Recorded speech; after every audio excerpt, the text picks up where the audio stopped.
Congresswoman Madeleine Bordallo says she cannot support a pause or halt to DoD's live fire training range complex at Andersen Air Force Base, key to the military buildup. PNC's Washington correspondent Matt Kay has details of Bordallo's lengthy response to Save Ritidian.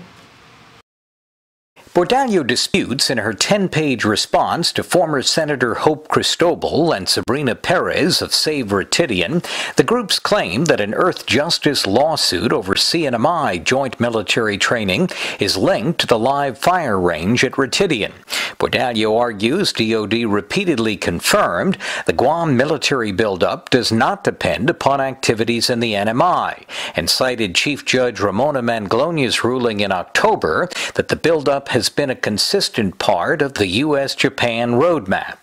Bordallo states in her letter, pausing or halting the live fire training range complex project pending the outcome of a CNMI-specific lawsuit makes little sense. She adds, it's inaccurate for Save Ritidian to claim that the Earth Justice lawsuit has the potential to vacate the 2010 and 2015 records of decision on the Marine relocation and may require DoD to reanalyze the impacts of the military buildup.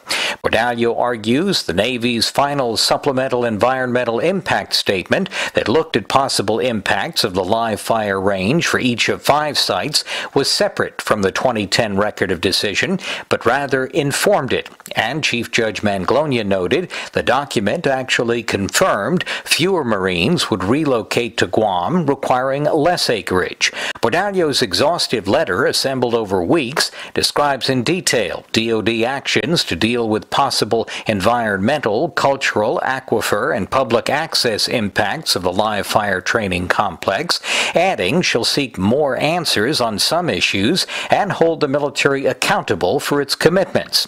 Finally, the Congresswoman acknowledges the Guam legislature's passing Resolution 2234 that, like Save Ritidian, calls for a pause on construction and pre-construction activities until DoD makes final determinations and all litigation is resolved.